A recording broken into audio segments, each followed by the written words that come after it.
Yo, what is up, guys? Welcome to another episode of the Beyond the Boardshorts podcast. How are you guys doing? James, what's up, bro? Yo, brother, what's going on? What's going on, guys? Welcome back to the channel. Make sure you Uh, subscribe and get in early. That's it. Make sure you subscribe right now. If you haven't done it, pause. Go do it right now. Yeah, man. So subscribe because a lot of you guys watch this. A lot of you guys are not subscribed, so there's something going on. So That's in order for us to bring more good guests on, if you want to see something, some interesting people, then just please subscribe because the bigger this grows, the more we can have, the more people we can have on. But we do to have be a guest. fair, but we've had some big guests already. To be fair, Yeah, but we've uh, had to pull out our contacts, bro. that's true. And then ideally, we're getting people that we don't know so well as well. Yeah, Will just come in time. So yeah, the more you yeah, guys interact, engage, send questions, this, that, and the other, the more we can get on. So yeah. that's But it. today, we've got another guest on. We do. We got another guest who you guys may know. So this guy is quite, he's been in the industry for quite a long time. His name is Ben Bray. So you guys may know Ben Bray as a coach, as a men's physique competitor.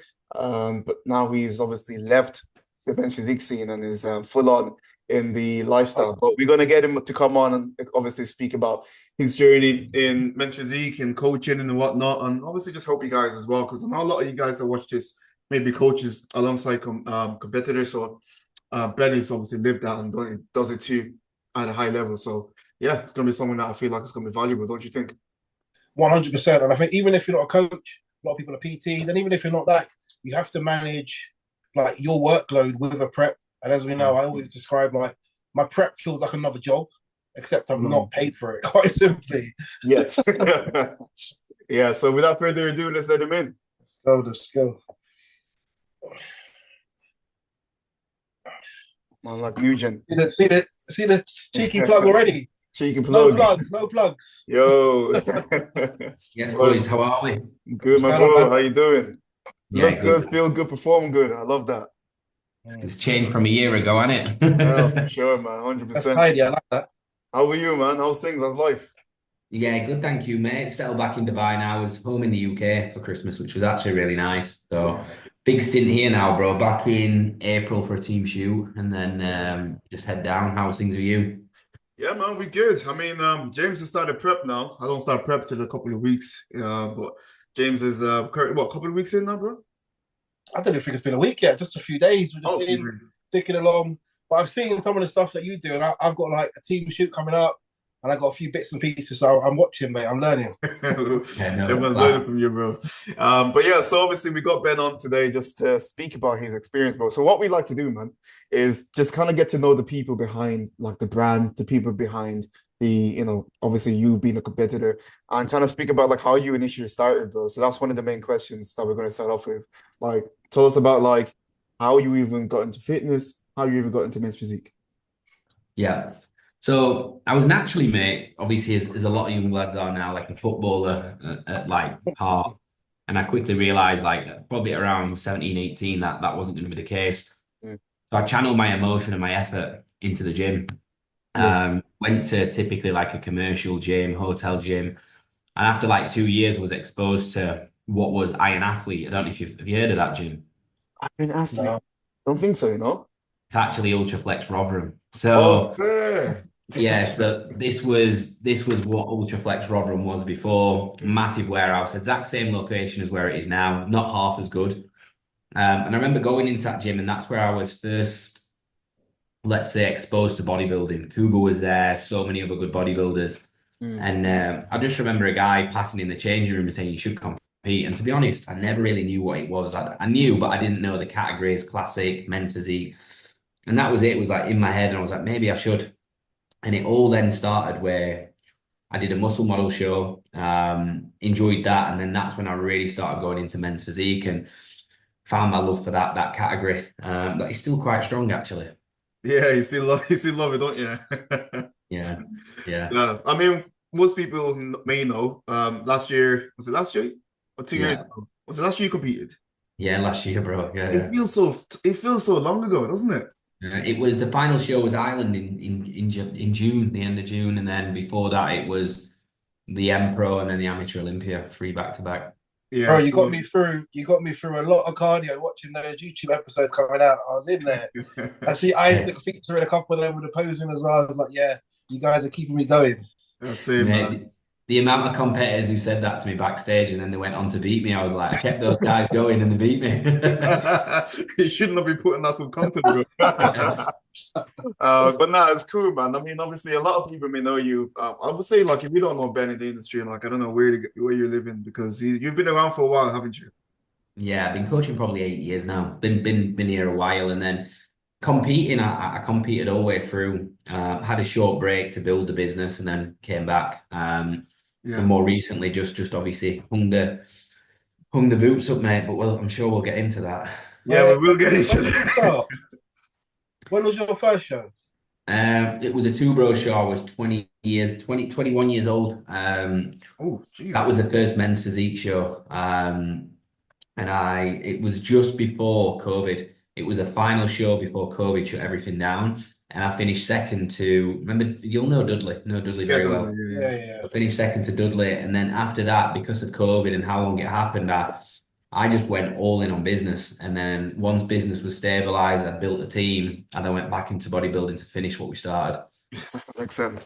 Yeah, man. So obviously, would you say that with bodybuilding, that kind of helped you shape your mindset, or have you always had the mindset that you currently have right now, or did bodybuilding like contribute to that? I think a lot of the discipline I already have through football, Yeah. but I think in terms of consistently progressing and building that discipline, I would say bodybuilding is one of the most selfish games there is. But what Yeah. that will do in terms of crafting you as an individual, very little sports can do that to you. And I think like I would say bodybuilding didn't only just make me a better coach, but it made me expose myself to like what true hard work and grit is, because you're putting yourself through what very few people, in my opinion, can complete successfully. Yeah. Definitely. I know Isaac's not a big football fan, but what sort of level did you get to there? So I was pretty much all the way through from 8 all the way through to 16 at an academy level, local squads like Rotherham, Chef Wednesday. And then pretty much got to the age of 16 to get a scholar. That broke through and pretty much worked all the way through to 17, where I was then meant to turn pro, mate, and it just didn't happen, didn't materialize. I didn't grow. I was a striker and just wasn't strong enough on the ball, so got let go. But I carried on, mate. I was playing at a high level, semi-pro, but I'm one of those people, and you two might be the same. Growing up, I was always the best and I could score for fun, and all of a sudden that all stopped. And I realized I wasn't the best, and I just kind of had a conversation with my dad. It was after an injury, but I kind of knew where I was going. I said to him, look, Dad, like, I don't really want to do this anymore. It's a lot of wasted time. And that's where then I was like, right, I understood nutrition really well because I played at a level where they actually made you diet. So I studied why I'm eating Nutrigrain bars before training, before going to the gym and before playing football. So that's where the exposure to nutrition actually began at like the academy level at like 14, 15 years old. Yeah. Yeah, similar to me as well. Playing football, but I went to a lot longer. I only stopped because you're just trying to build muscle and you're running around 3-4 times a week, and it was like fuck. And then when you actually do it, I'm getting bigger and I'm just getting injured all the time because I can't turn, I can't do this. Yeah. And you're like, you lose that half a second on a tackle, and it's like, you know what? Fuck this shit. I could only do one or the other one properly. Yeah. Yeah. I mean, you guys were footballers. I was a basketball player, believe it or not. You're too short to play basketball. Oh, I got hops. I had springs in my leg, bro. I could dunk and everything, bro. Believe it or not, bro. I need to video this. I'll get you a video. Yeah, I'll get you a video. Little 17-year-old Isaac flipping hops, bro. Yeah. So, and then I ruptured my Achilles. That was it, man. That was it. That was me done. So, and I couldn't play basketball anymore. So that's kind of how I got into like the gym. And I remembered I got my first gym membership in uni when I started uni, because that's when I moved from Ireland over to the UK. So my first ever gym membership was when I was 17. I got into uni at 17 as well, which is apparently not heard of in the UK. But, no, yeah. In Ireland, bro, people go into uni at 16, bro, believe it or not. But yeah, so that's when I started mine. And it was kind of similar to you, because I was still trying to build muscle whilst I was like in like playing basketball. But back then, like, you play basketball before you go to school, before you start school, you have like an hour, 2 hour session. Lunchtime you have another session, and then after school you have another session. So imagine 3-4 hours of basketball every single day. Like, you're not putting no muscle on, bro. You know what I'm saying? So that was kind of how I sacked that off. And then as soon as I start basketball, bro, I kid you not, I spent 6 months in the gym. I blew up, bro. I got so big, man. To the point where I was 17 and people were asking me, like, you want the juice, bro? Like, put a lot of muscle. I was like, what the fuck is that juice? Like, you know, when you have no idea. Yeah. I remember we were checking in at Ed's, and you know everyone. So we used to Yeah, check in yeah. at Ed's, right?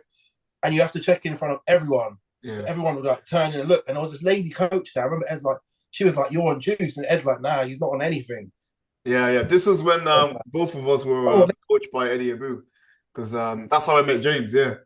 Man, the thing is, I knew of you, Isaac, well before I think you knew who I was, and I used to always think like, surely he's assistant. This was in your early days of competing, and was it UK? What was the federation? UKBFF. Yeah. Yeah. And I remember seeing you, I was thinking, surely, but that's the standard then at one of those shows you did was ruthless. I can remember a lineup of like 14 of you, and I was like, wow. Well, I still have videos of the juniors in UKBFF. Literally, I have to bring it up. And there's 40 guys, kid you not, over 40 juniors in that lineup. I came second. I think Ross Allen beat me. Yeah, that was the guy. Yeah, yeah, he beat me. I was pissed. But yeah, man, that was back in the days. Well, going back to you, Ben. So obviously now, you competed just before COVID, and then took some time off to go to business. And then you came back competing in 2023, was it? Yeah, 2023. So I remember moving to Dubai. I stepped in Banús. I was natural at the time, and I think within a 48-hour period, I was assisted on a bodybuilding journey again. Complete transparency. Like, I remember stepping in that gym. I saw Andre Dieu, ended up making really good friends with him. At this point, I was functionally fit. I was running around the palm. I was doing what I'm doing now. Yeah. And I just thought, I came home and I said to my girlfriend, I was like, I don't think this functional stuff's going to work out here. It's too hot to run and stuff like this. And I talked myself into bodybuilding. It wasn't too hot to run at the time. And I remember in 6 months, mate, I obviously got Cal as my coach, and I made unbelievable progress. Loved it. Went and prepped that first year. Did a regional, won that. Came narrowly second in the overall at I think it was a Race Rumble. Yeah. And I only did one pro qualifier that year. I did Amateur Olympia in Milan because I just wanted the data. Yeah. And I didn't expect anything going to that show. I remember we competed at that show together, didn't we? You did the pros, I did the amateurs. And I ended up finishing third in like a lineup of 16, and it shocked me. And that's really when the fire was lit. And I remember literally I had one day off plan, off season began the next day.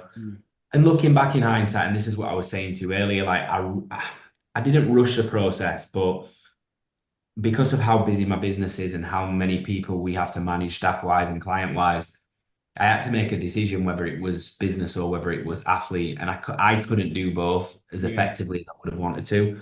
So then I went into an off-season, cut it short, and I regret that. It was meant to finish in April, and I finished it in February because I didn't want to be spending all summer and my birthday on prep again. And then obviously, as you know, ran into Amateur Olympia, narrowly second in that overall. I think if I'd have got in that overall, I might have stood a chance for the card. Won M-Pro, rightly so, didn't win that overall. I think you remember the little guy in Class A who won that. Absolutely good, Physique. And then in Ireland, mate, I don't really know what happened. I remember that one.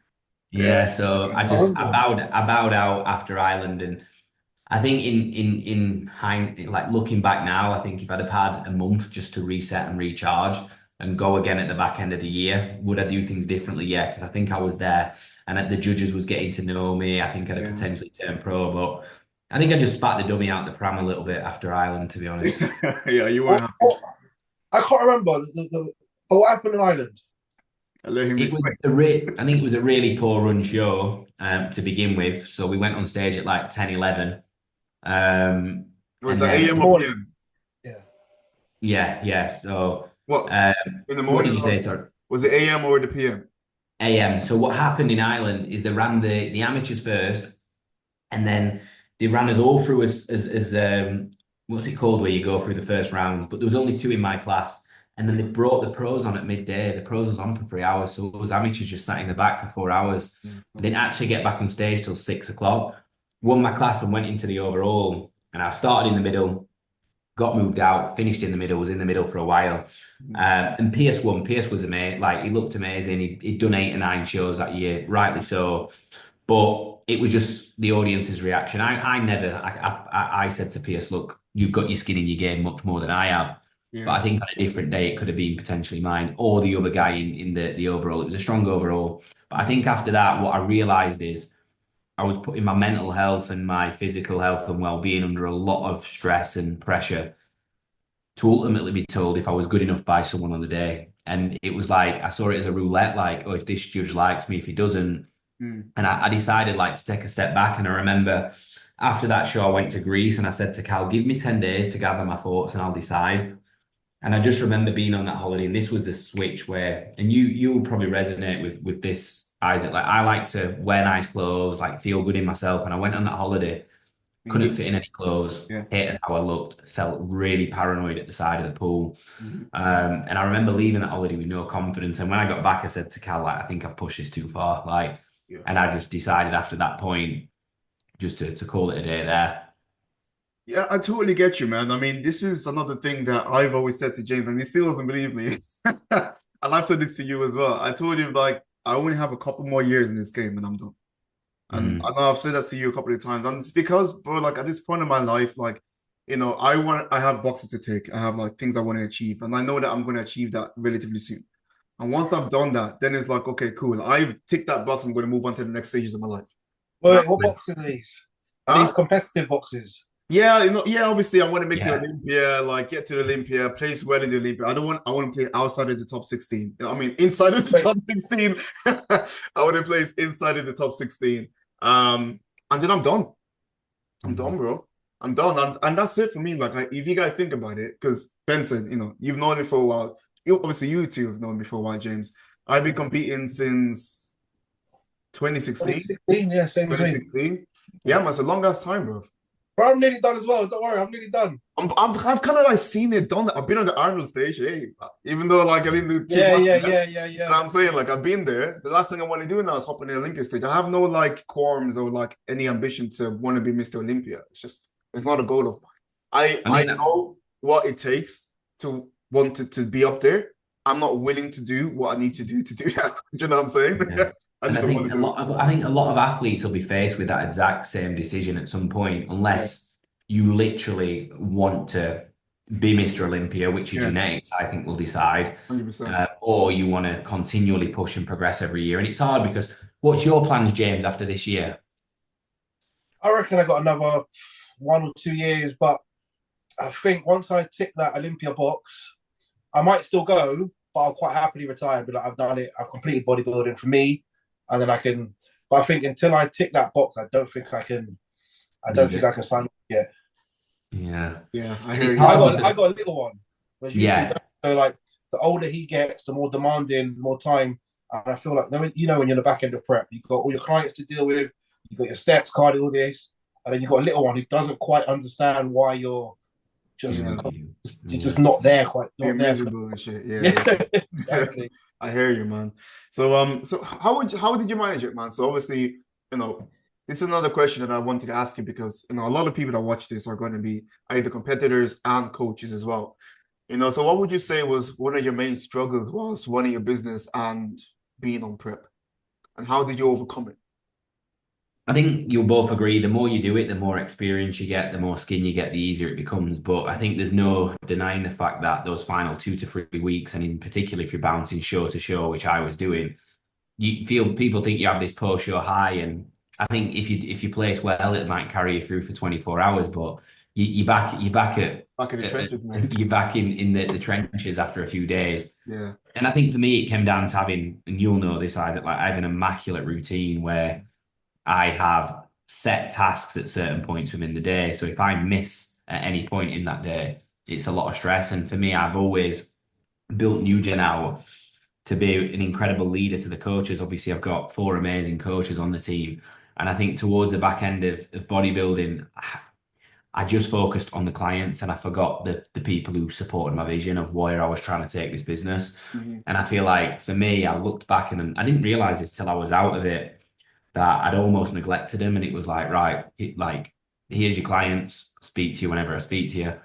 And I managed it very well in terms of like client fulfillment, in terms of retention, in terms of still scaling and getting amazing results.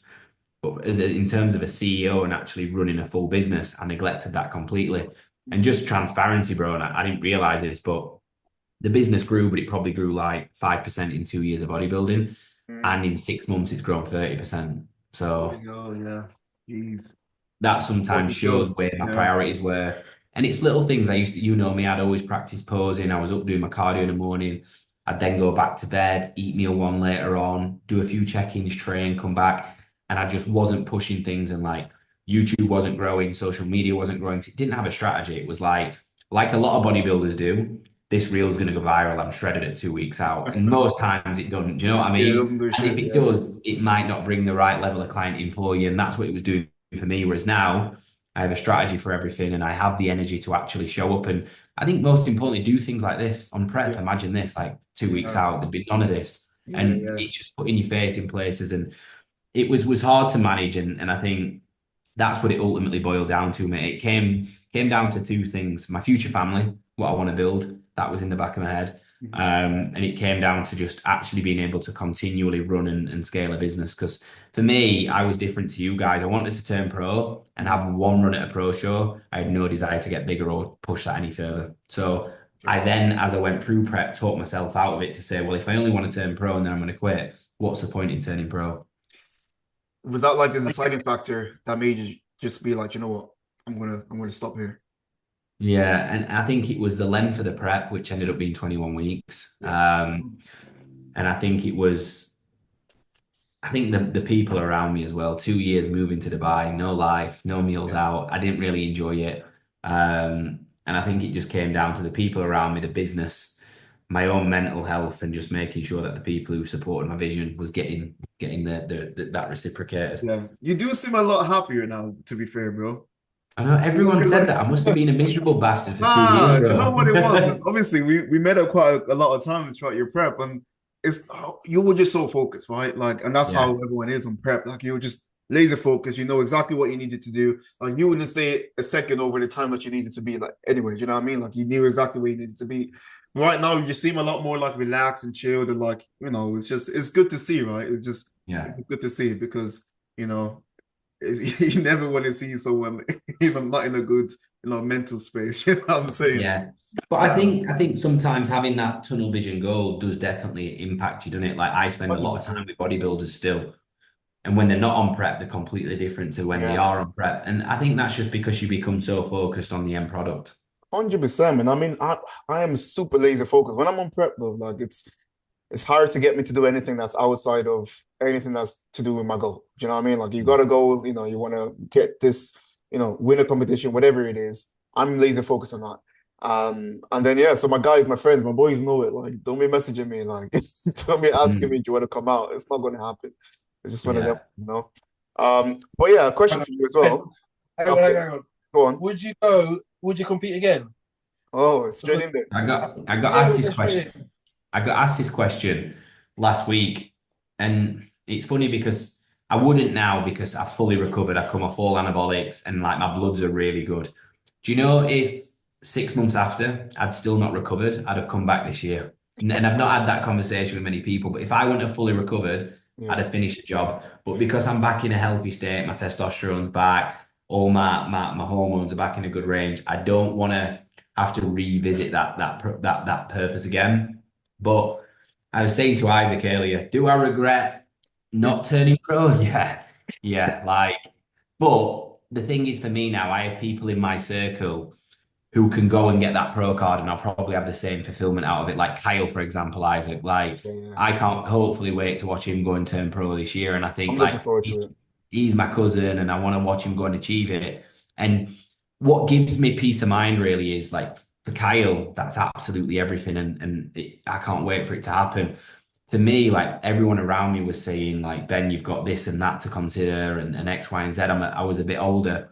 And I think like it was the right decision at the time. And I think now looking back, I can sleep peacefully knowing I've not turned pro.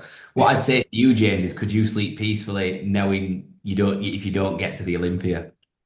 Ooh, good question. Yeah, for sure. Because Well, I did 2 pro shows last year, and I got first call out. That fucking blew my mind myself. So, Yeah. provided I get another another few first call outs, and I mix with some of the best in the world. I never thought a few years ago. I never thought I'd have turned pro, let alone stand up there side by side with some of these guys. So, but for me, when you said like your blood work's in a good place, surely that is more motivation to get back on, because it just shows your body is responding, your body is healthy. So obviously what we do it does impact it, but if you can get back to a healthy place, I don't know why you do it again and you couldn't get back to where you are now. Yeah, no, and I think it's good to flip it on its head like that. But I think you know me like really personally, Isaac, and I'm an anxious person around stuff like that. So it used to getting bloods done all the time, even though I was doing everything right. I used to always think, I can't wait to come off. Like that was when I went on it. I never truly, settled on it. And I think, like Isaac said, I seem a lot happier.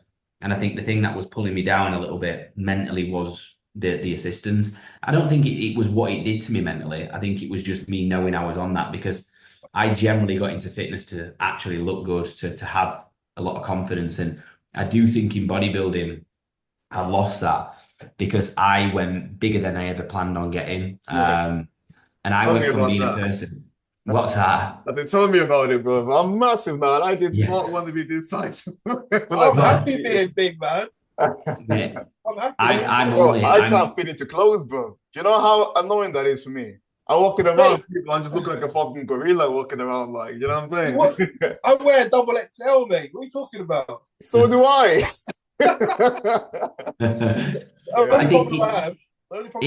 It's hard, I think, when obviously James, I grew my audience on being a lifestyle person who, was in like lifestyle shape. Yeah. And then all of a sudden I had this pool of people who I was documenting a bodybuilding journey to.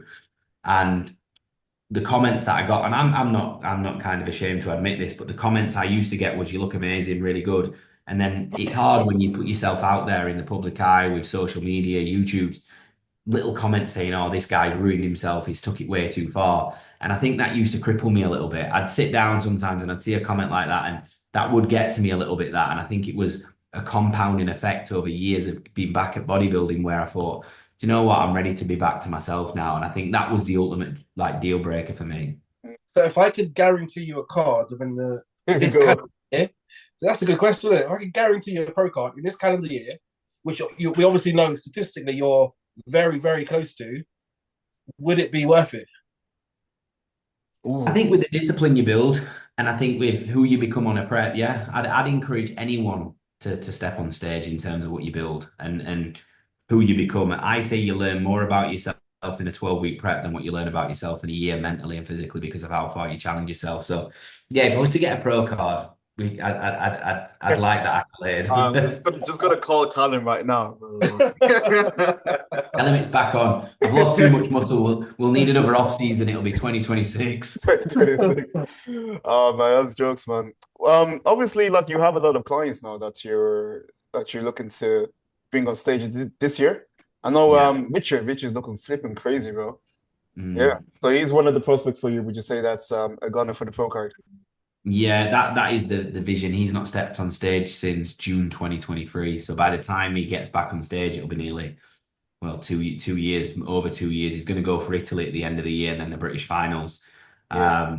Do you think, like, when obviously the times you've been competing, you reckon like you being in the trenches yourself and like being really close, that's kind of giving you as a coach like a little bit of a, how can I say, an authority to be like, you know what, man, I've been there, I've done bare competitions, and now you feel more confident to bring people down that line as well, right? Yeah, and I think as a coach now, you've been in the game a long time, you have, James, it's like you've got to get a certain level of skin in the game, and I truly don't believe, I think there's a few exceptions of coaches who can do this very well. But I think managing the psychology of someone on prep, telling them how they're going to feel at certain points, is a huge part of getting somebody to stage. Like Richard's been with me 3 years now, and for me, like, it's like I said, I almost live my fulfillment for other people. Kyle, Rich, watching them go to stage now and turning pro, and like, I'd say to become a really successful coach, if you want to prep people, you've got to have some form of relatability to them, haven't you? And you've got to have ultimately got skin in the game. Yeah, 100%. I've got my like team chat, And I think someone mentioned like doing half an hour on stairs or something. I was like, what? I was doing 2 hours a day on zero carbs for weeks, mate. Don't tell me anything. And I Yeah, just left the chat. I was like, I'm done. That's it. yeah. Yeah, man, it's true though, man. I mean, you have to have lived it, man. You have to be in the trenches as well, because then from your experience, it's how you can also advise other people, right? Because if you don't know what it feels like to be like doing, as you said, doing Exactly. 2 hours of cardio and eating no calories, how can you tell someone to do that? Do you know what I'm saying? In my opinion, I think it's really hard for you to tell someone to do something if you haven't done it yourself, because you don't really know Yeah. how they're gonna feel. So it's really important. Another question I wanted to ask you is, so what would be an advice that you would give coaches that are on prep? Like how to like manage your clients, how to maybe like not fall behind the business. Like if there was one big tip that because you've been able to at least sustain your business throughout when you've been obviously on prep. Or Yeah. what would be the advice you give to coaches and competitors in terms of business? I think if you're going to commit to it, you've just got to know the expectation and set that from the off. For me, it was quite challenging, and I'll be honest, because I was putting YouTubes out every week telling my audience how shit I felt. So then my clients would watch that and Yeah, come onto a check-in and say, "Hope you're not feeling too shit." So what I always found is, and it depends how you deliver your check-in feedback, but yeah, mine's all video, and I just made sure that I brought immense amount of energy into it, like I am now on this call, like presenting myself properly. And if I didn't feel right, and again, not everybody's full-time online coaching, but if I didn't feel right, I'd take a little break and revisit it. And I explain to my clients, look, I will always have you checking feedback within 24 hours. But as I get to the back end of prep, I'll just let you know if it's, do you know what I mean, what time it's coming. And usually now I'll get up at 6, I'll train. All my UK clients will get the feedback by 12 o'clock. They know that and I can deliver on that. Whereas on prep, I said it will be within 24 hours. You'll always get it back, but I just might have a little bit longer. And I think you've got to set your expectations, because if you have a standard like I do now, which is 12 o'clock, and then that changes and it's 2 o'clock, 3 o'clock, 6 o'clock, you're not meeting that client's expectations and your service is actually indirectly regressing. yeah, And if you're going to do prep, it's like you do it so well, Isaac. Like, I remember having posing lessons with you saying, "Are you all right? Like, should I be having this posing lesson, bro?" And he was yeah, like, "Yeah, I'm sweet." And I knew deep down you wasn't, but you was able to mask it. And you've yeah, just got to be able to control your emotions so well and set the standard and just deliver on that standard, because it's a blessing, in it. We can afford to prep, we can afford the food, we can afford to get on stage, we can afford to travel, and ultimately the clients are fulfilling that through the business. So you've got to fulfill your needs and be an amazing coach still, regardless of what your standards are set. yeah, 100%, man. I mean, that's nail on the head right there. Like when I was prepping and obviously because I used to do loads of posing sessions and also do the check-ins and everything like that. And the way that I say to people when people ask me like, "How do you do everything?" I'm like, "Bro, I genuinely love and enjoy the people that I coach and help." So I'll be really specific when it comes down to like the people that I work with. So I used to get loads of people coming asking me, "Oh, can you help me with posing? Or can I da da da da da?" I'll referred a lot of people to other coaches. If I feel like, "Do you know what, man, I'm not going to enjoy this posing session," or if I feel like Mhm. I don't have the energy in order for me to pour into you, because some people can be like complete newbies. And when you're complete newbies, a lot of them don't know the left and the right, and you trying to tell them like how to move. Like my patience was not that high in prep. So I was sending to someone else. But obviously, the likes of you, when I was like, you know what, Ben's competed before. He knows how to do it. He just needs to work on a few things. So it's a lot easier. And I enjoyed, when we had our sessions, more like we have a little catch up, then boom, straight into work. And that way, it was like I was just chatting to a mate and helping the mate out. Do you know what I'm saying? Mm. And when I'm doing it like that, it's like having a call like this. It's like just having a chat. And Yeah. I'm just sharing expertise, like the same way you're sharing, just talking. And it doesn't seem too much of an effort. That's how I feel like when I'm on prep and working as well. So I like to Mm. curate a team that I like to help and I enjoy helping. And I wouldn't take any other clients on if I feel like I can't help them. That's the way I Mm. like to do it as well. So I guess everyone has their own techniques, right? Yeah, you've got to pick your battles on prep, haven't you? Oh, you really do, man. Yeah, definitely, you absolutely do. So, what you doing now, bro? So, what is the crack with you? High rocks, yeah? The- This is probably the first place I'm going to say this, but I don't actually know if I'll do the high rocks. Oh, I've seen people doing it, man, and it looks fucking crazy, bro. Do you know what? I respect him because going into the gym, lifting weights is tough. Yeah. But running a heart rate at 150 beats per minute for 60, 70 minutes is you have to go to some dark places. But I did this because you know me and you two will be very the same. Like when bodybuilding's not there, I've got to fill that void because I love it. Like people have said to me, oh, like you seem a lot happier and you seem more focused and stuff, and I am, but I've just lost a huge part of my identity, which was being a bodybuilder. So I've just got to channel that emotion to something else, and that's a skill set where I'm getting a little bit better at running. I still strength train. Like I meant to only do it 3 times a week, but I probably am doing it 4 to 5 just because I still enjoy it. And it's not as easy. I'm not as strong, but I think the high rocks now is just a way of filling that void and improving and just progressing because I love progress. So I am improving at it, but I'm picking up injuries, so I'm not able to run again. So I'm still not. I'm just not functional, bro. When you've been a bodybuilder for all them years, all of a sudden going and running a 5K seems an easy task. But I'll tell you a funny story. After Ireland, obviously, I went to Greece. I enjoyed some downtime. I said, you know what? I'm gonna go and run. And bro, I ran,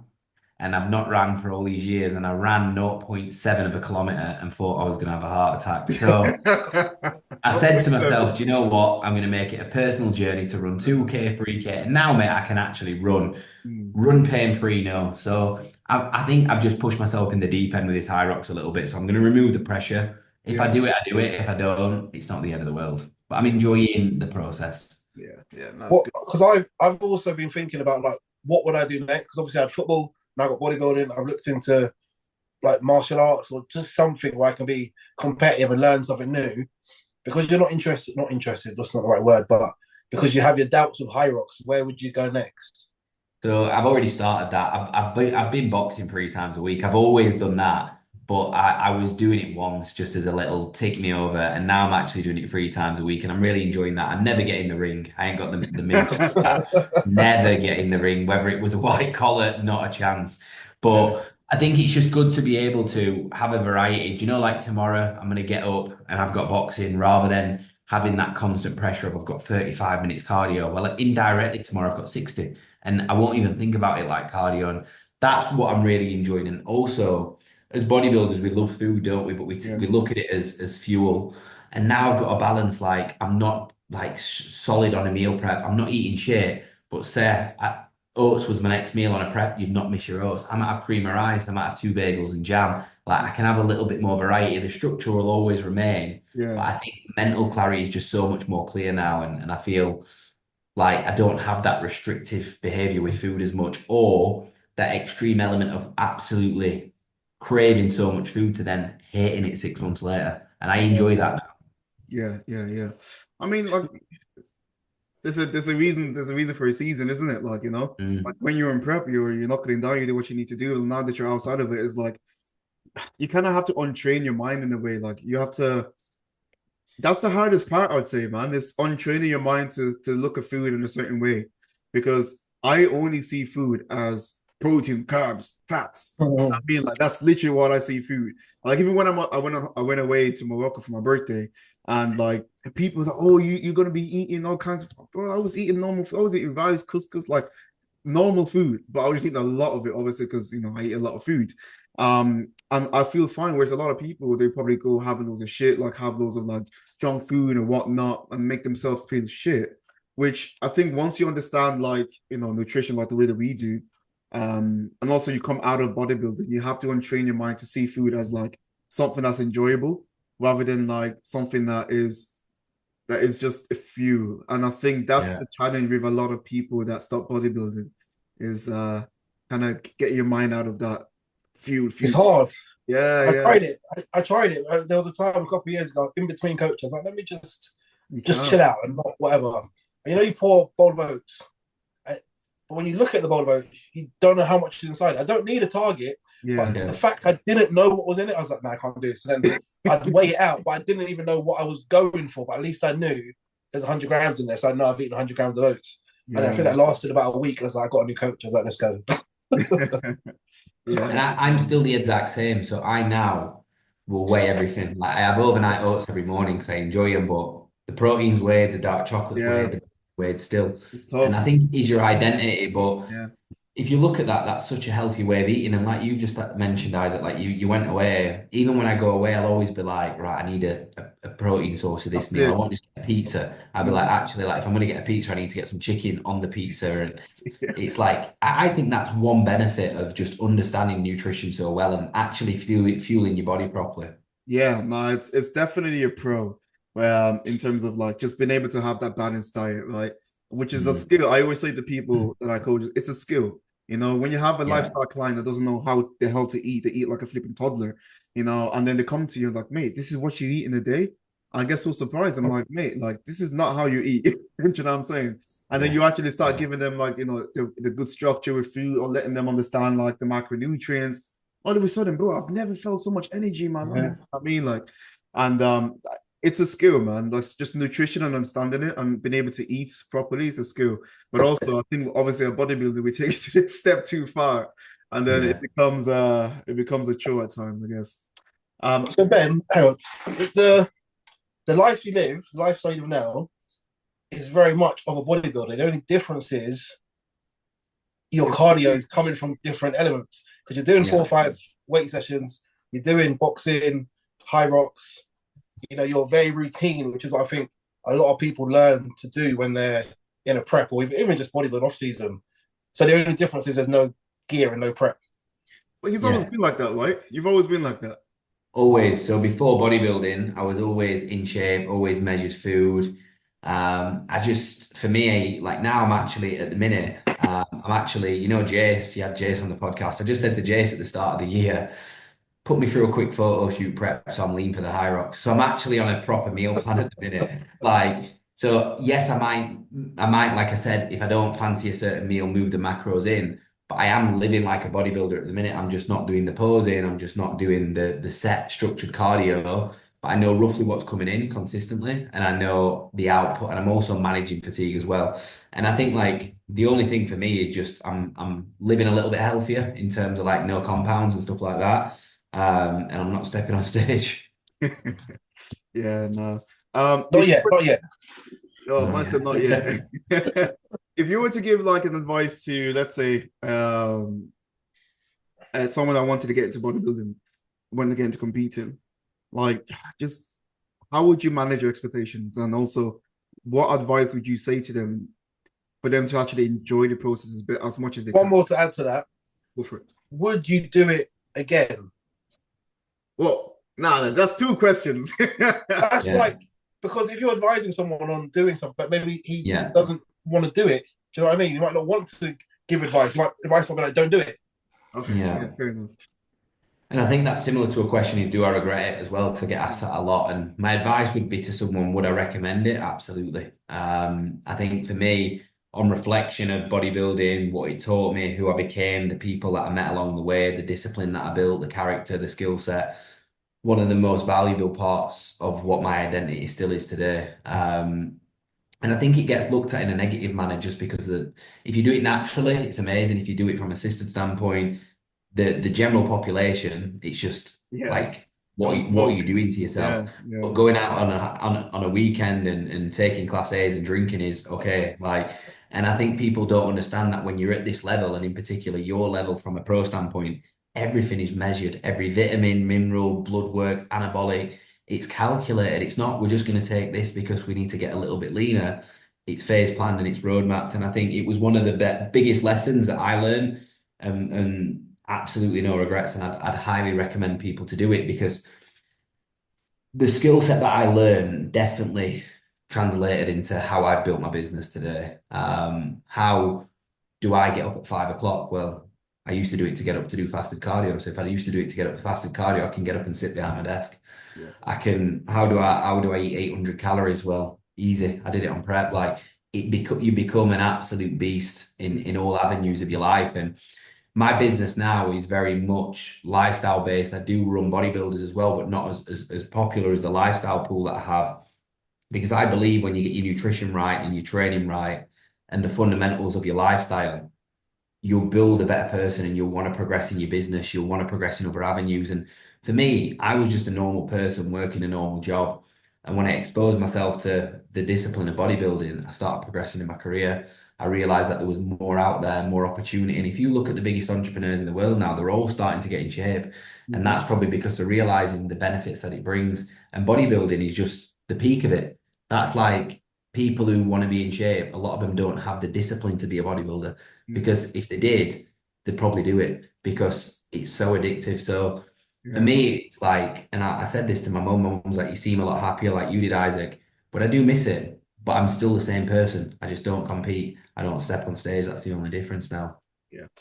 A spin-off to that would be, you don't regret the competing and all of that. Would you say you regret it? You regret being on gear? Oh, No, not at all, because a huge part of like the physique that I built, even though, like I said, I lost my confidence in clothes and on holiday in a normal environment, I absolutely loved how I looked on stage. Like to yeah. build that physique and like the back that I had, the arms, like the chest, like was just me stood on a stage saying, I've worked for this. And regardless of the compounds, like mine never went high really. It was minimal dosages. Towards the back end of prep, of course, it increases. But no, I don't regret it. One, I'm healthy again. I don't know the detriment that it'll have in 50 years for who knows, but I don't regret it because of, like I said, who I met on the way. Like I wouldn't have got to the amateur Olympia natural. I knew I wouldn't. I wasn't good enough genetically. And we did it. We did it. Everything was calculated. Blood was measured. Vitamins, minerals. So no, I don't regret going on gear. Yeah, yeah. Well, that's it, man. As I said earlier, it's a reason for a season, isn't it? Like, and when I decided to hop on myself, it was like, what do I want to achieve by this? And I gave myself a calendar as well. Like, how long am I going to be on this for? When am I going to exit?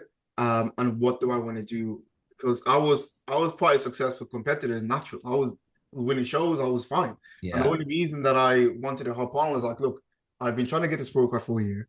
I'm becoming second to guys that I'm gear every flipping time that I compete. I think I competed for a year. I think it was like 2019, and I got second all season, bro, to like people that were on gear. And I was like, this is fucking annoying. Second is like the worst thing to come, like the worst place. Bro, I had 1 year like that, right? I remember Yeah. I had 4 second places, right?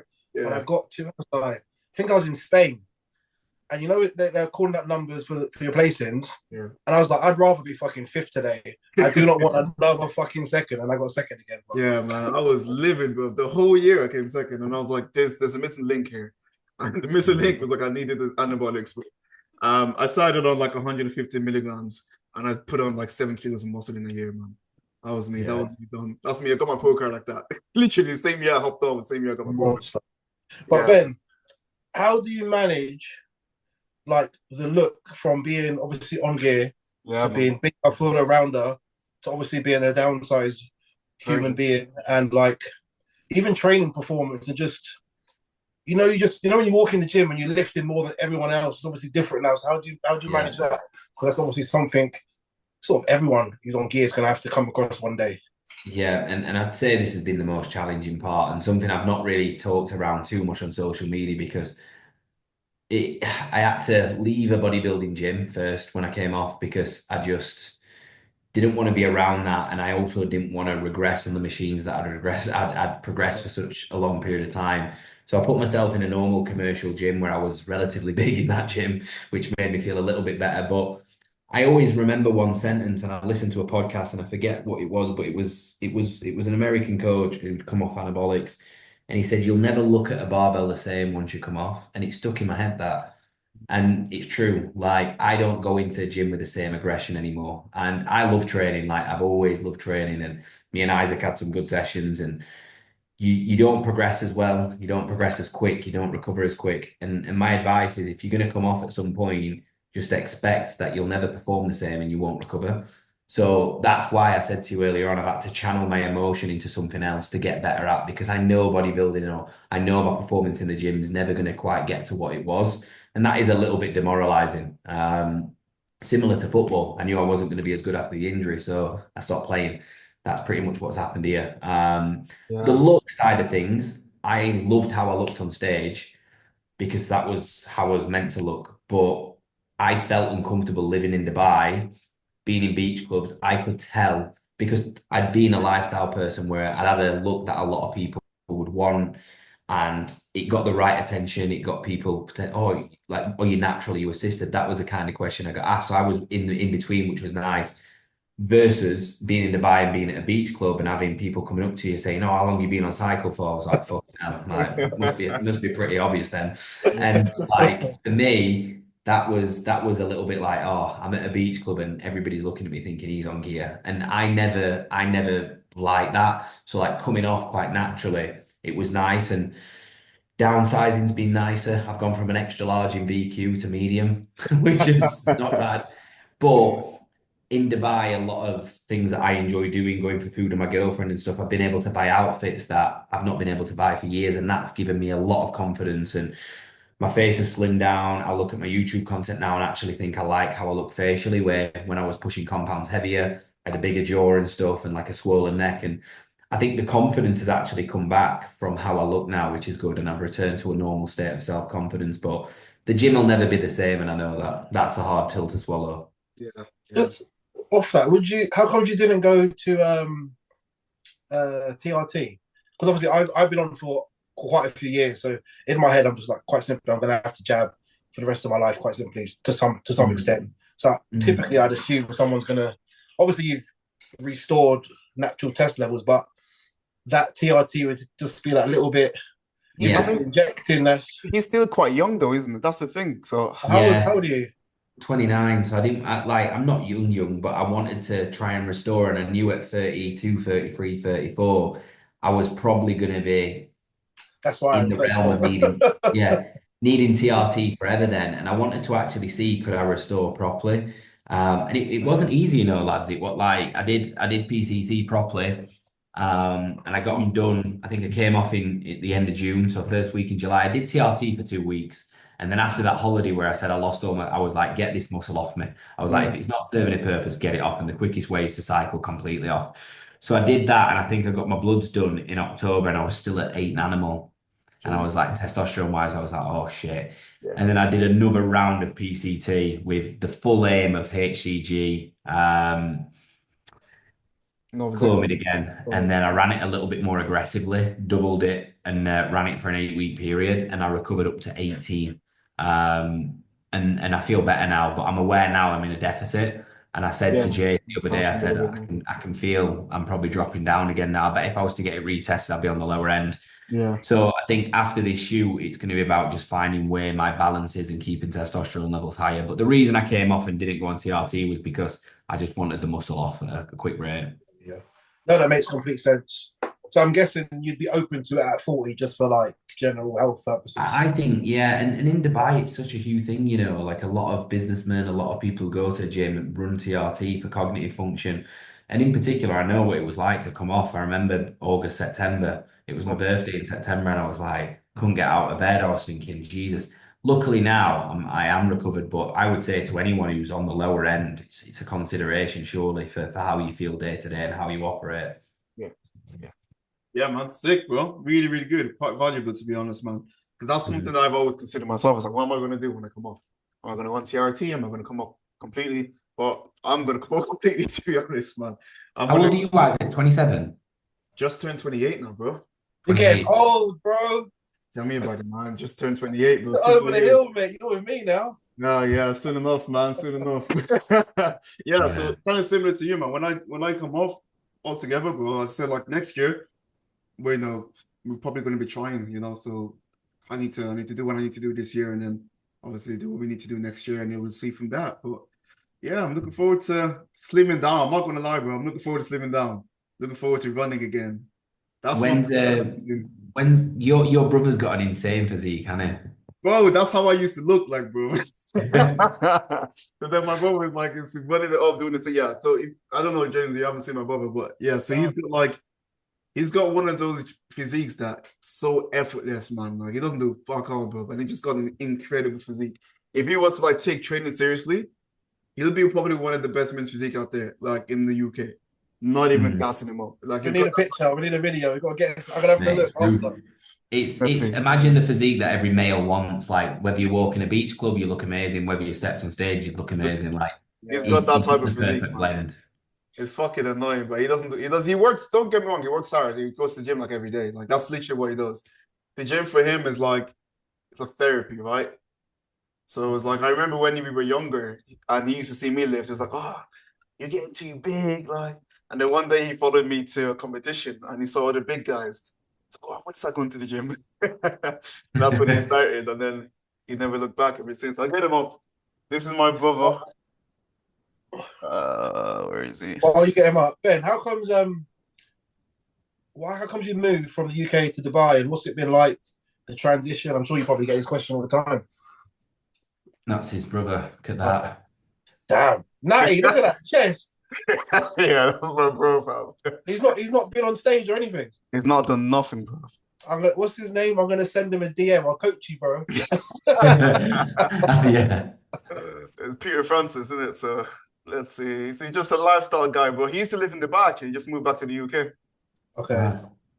Yeah. But the reason I moved to Dubai, James, complete transparency, bro, is I built the business to what it was, and I was a little bit young, naive, didn't understand tax really, and I built a business and was just getting rinsed tax wise. So I'd left my job. I couldn't get a mortgage in the UK because I'd left my job, and I only had books for like six months.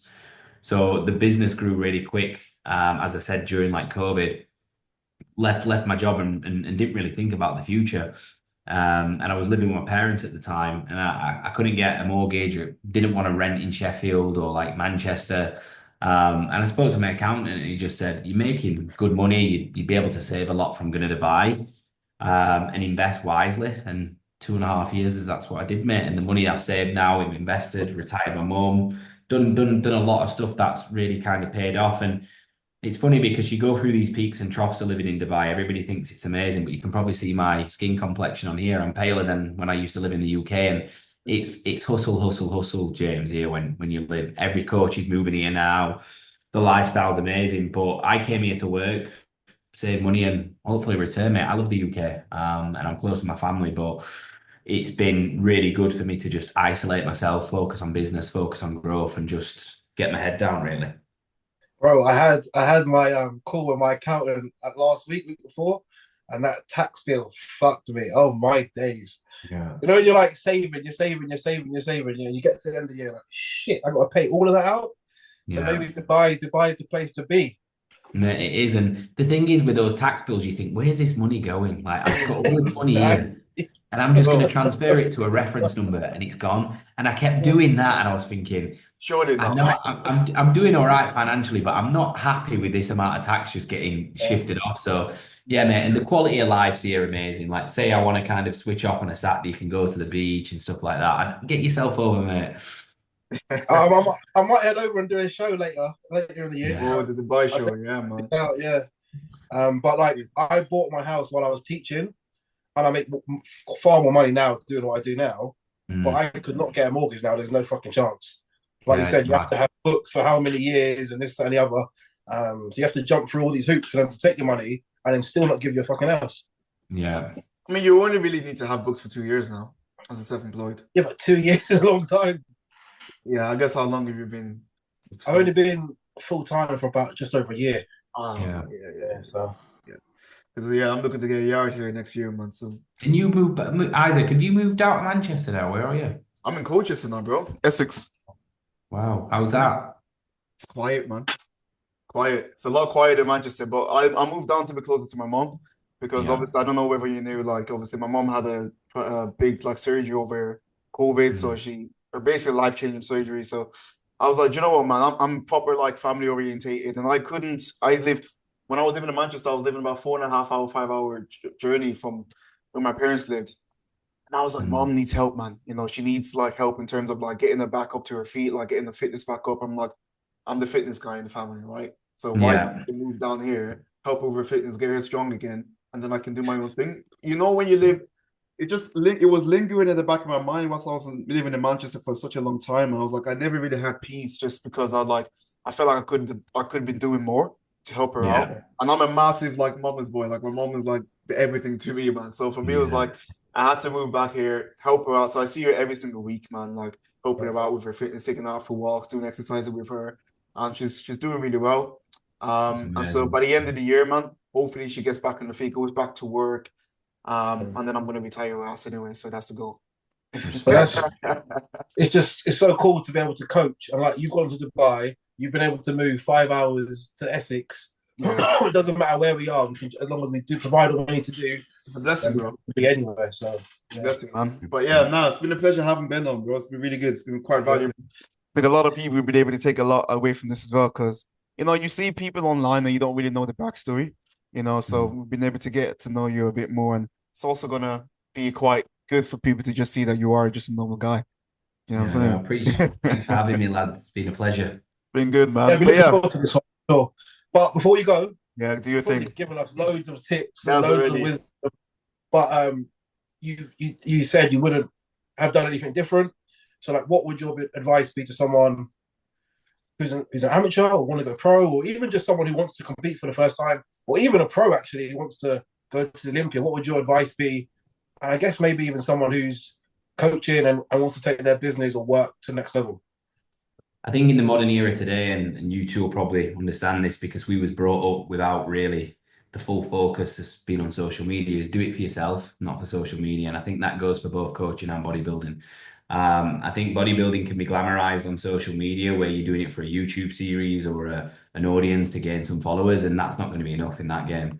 And I think with coaching, if you're doing it to monetize it, to live a better lifestyle, again, that's amazing, but get skin in your game, become an athlete, walk the walk, collect the stripes along the way, and you become naturally a better coach, because we're in an industry what's not regulated. Like, you come from teaching, James, like you need to earn your stripes to become a teacher. And it's the same for coaching. Like, unfortunately, there's a lot of coaches out there who won't have got the skin in the game and potentially earn the stripes to give advice. And I think you've got to just enjoy the journey, not rush the process, and become skilled at your craft. And that is the same for a coach and an athlete.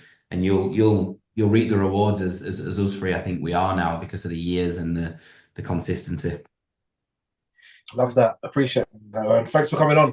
No worries. Thanks for having me, lad. Appreciate you. All right, guys. Speak soon. We let him Bye. out. Bro. Bye. Oh, we get a picture. We didn't get a picture. Oh, wait, we got to get a picture. Damn it, you get tell him to come back in. Wait. I'm going to tell him to come back in. Use a screenshot. Nah, he's going to come back in. Okay, the back.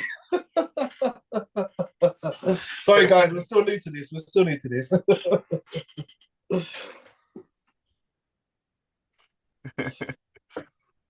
Your brother's a monster, though. Huh?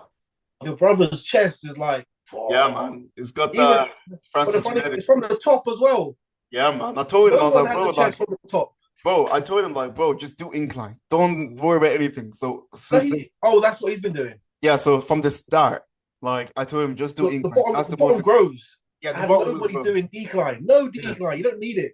Exactly. I said, just do incline. Everything else will be taken off after. So that's exactly what he did from the time he started. But yeah, man, he's looking good. But he has no he doesn't want to compete. How old is he? 27. He's just a year younger. He might one year just be like, yeah, let's have some fun. I bet he's back in. Yeah. Sorry, bro. Back, boys. Sorry, bro. I forgot to take a picture, man. All right, we've got to do this at the end of the podcast. So. Boom. There we go. Sick, bro. Now you can get out, bro. See you soon, boys. Bye-bye. Catch you later, bro. Bye-bye. Yeah, man. It's been a pleasure. It's been good to have Ben on. How do you think it went? Yeah, it was really good. You know me, I kind of just chill, let you lot sort of start, and then I start to pick up on things, and then because I think most of the guests you know better than I do. Yeah. I do. I know everyone. I know who everyone is, and like I said, I know Ben. Ben's been on my telly. I've seen every fucking episode. So it's good to speak to him. Yeah, no, it's been good. I think there's a lot of value to be taken away from this, to be honest, man. So, and I do think he'll be on stage again. All right, that itch is not. Because when I said, would you guarantee it? You know what? If he was more active and we had that the award, who's going to turn pro? He would be there or thereabouts. He'd be in that mix. I think the same package he brought, maybe a little bit more size. You line up 2 or 3 shows. I don't even know whether he needed more size, bro. Did you? I'll put a picture up. Like, it's not about. I don't think he needs the size, but the added, like he's nowhere near one of the biggest. So just that little bit more closes the gap on everyone else, sort of thing. Yeah, but do you need to be one of the biggest? You know what I'm saying? Like the guy that won the pro card in the amateur Olympia, Ben was bigger than him. You know, and he won his pro card. He won the whole bloody competition. So I think it was just kind of like the right competition. I think that would have been it for him. You just had to just be in the right lineup. Because he even said there was one show where he came second, but he thinks it would have had a really good chance in the overall. You know those ones where that guy's beat me, but I think I would have beat the guy who won the overall. That was the Ireland show that we were on about. Oh, there's one there. What's that? Yeah, there's a couple there. That's not really a great picture. Just get a good one. So this was him. This was obviously he looks big there. This was him flat as well. So before he actually started carbon up. Yeah. So we should have got this up. We should have got this up while he was on. I'm like, oh baby, let's go. But look, this was him like flat. Look at his back. Whoa. Yeah. His back. Does his back look like that on stage? Yeah, man, his back was lethal, bro. That's dangerous. That's what I'm saying. I don't remember it looking like that on stage. Nah, his back was like that. Let me see if I can get the stage shot. There's a time I did pose with him. I think I put it up here somewhere. And his back was just looking nuts. And I was like, rah. Where is it? His back's there. Bro, his back is there. Even his front is there. A little bit more size to the shoulders, maybe. I think his shoulders stood out, to be honest. Yeah, it did, really, to be honest. But that's what I'm saying. Like, it would have been like, you just have to pick the right show. I mean, but what is the right show? We just have to just keep going, I guess. Yeah, exactly. That's the thing. Yeah. Especially as an amateur, you never know who's turning up. You don't. There's no lineup, and just some freak just turns up, and it's like, you know what? It's his day today. But the fact that he can go from looking like this to like just looking, obviously, he's still looking in good shape, but like he's not as big as he is. It just shows that he's got the genetics for it. You know what I'm saying? Yeah. No, I completely agree with what he's done in terms of like I think people think we enjoy being really, really big, and don't get me wrong, it's cool, but it's draining not comfortable, as well, man. But it's not comfortable. And you know when I walk to Tesco and they're like, oh, big man, big. You're outside when they're selling this stuff. I'm like, I don't like that. Just leave me alone. My clothes, I try to buy the biggest clothes to look as small as possible. Yeah, I only need to look big on stage. I don't need anyone commenting on my size outside of the judges or when I'm doing my bodybuilding thing, sort of thing.